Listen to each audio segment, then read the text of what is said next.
क्या एक ऐसा व्यक्ति जिसने जीवन भर पाप किए हों, सिर्फ एक शिवरात्रि का व्रत और रात्रि जागरण करके महान भक्त बन सकता है? क्या एक पापी चांडाल का पुत्र आगे चलकर राजा बन सकता है? और क्या आप विश्वास करेंगे कि वही राजा बाद में भगवान शिव के मस्तक से प्रकट होकर दक्ष के यज्ञ का विनाश करने वाला वीरभद्र बना? यह कथा शिव भक्ति की उस अद्भुत शक्ति को बताती है जहां भगवान शिव के द्वार से कोई भी खाली हाथ नहीं लौटता। बहुत प्राचीन समय की बात है। एक विधवा ब्रह्मणी थी। उसका स्वभाव अत्यंत चंचल था और वह विषय भोगों में आसक्त रहती थी। दुर्भाग्यवश उसका संबंध एक कामी चांडाल से हो गया। समय बीता और उसे गर्भ से एक पुत्र उत्पन्न हुआ। उसका नाम रखा गया दुस्सह। नाम की तरह उसका स्वभाव भी अत्यंत कठोर और दुष्ट था। वह धर्म से कोसों दूर रहता था। जुआ खेलना, शराब पीना, चोरी करना, हिंसा करना, गुरु की पत्नी पर बुरी दृष्टि रखना और तरह तरह के पाप करना, मानो यही उसका जीवन बन चुका था। उसे न धर्म की चिंता थी न पाप का भय। लेकिन कहते हैं भगवान की कृपा कब और किस बहाने से किस जीव पर हो जाए कोई नहीं जानता। एक दिन दुष्य किसी बुरी भावना से एक शिवालय में पहुंचा। संयोग देखिए, उस दिन महाशिवरात्रि थी। मंदिर में भक्त भगवान शिव की पूजा कर रहे थे। चारों ओर दीपक जल रहे थे। शिवलिंग पर जल और बेलपत्र चढ़ाए जा रहे थे। रात में शिव महिमा की कथा और शास्त्रों का पाठ हो रहा था। दुस्सह वहाँ किसी भक्ति के कारण नहीं आया था, लेकिन उस रात उसके जीवन की दिशा बदलने वाली थी। वह वहीं बैठा रहा।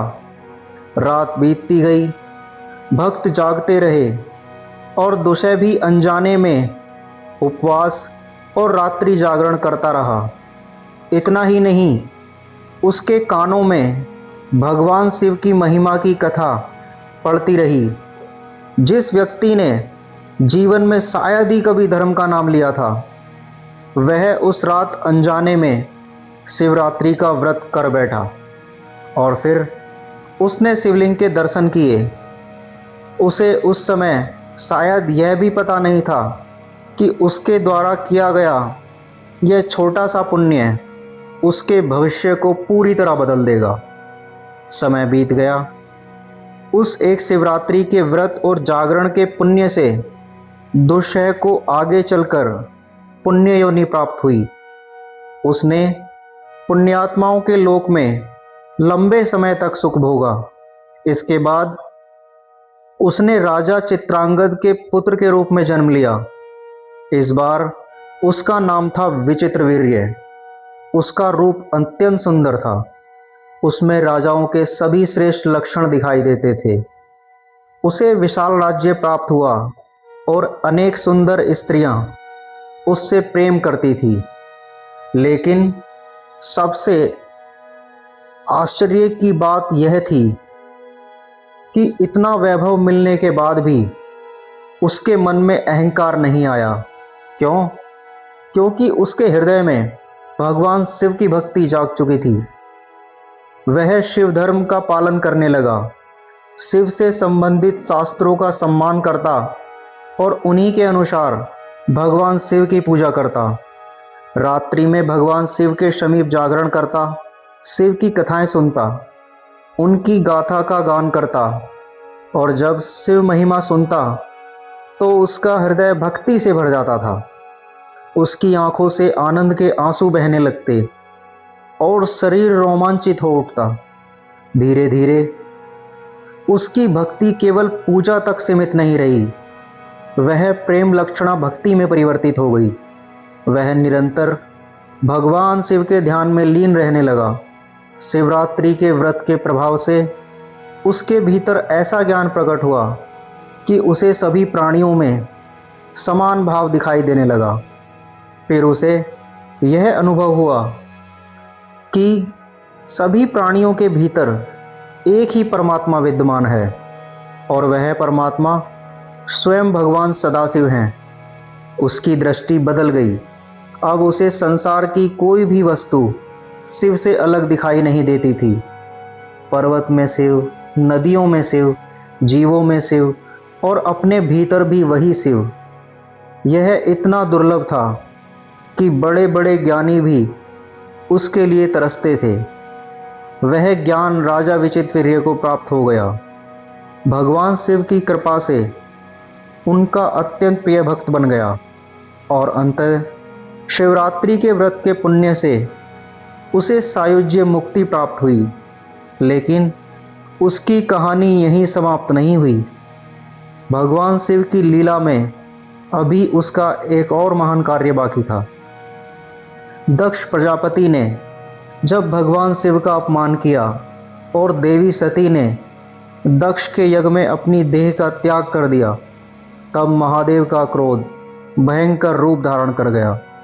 शिवजी ने अपनी जटा को जोर से पृथ्वी पर पटका और उसी जटा के प्रचंड वेग से एक अद्भुत, महाबली और भयंकर योद्धा प्रकट हुआ, वीरभद्र, जिसके आगमन से तीनों लोग कांप उठे, जिसका उद्देश्य था दक्ष के अहंकार का अंत और उसके यज्ञ का विनाश।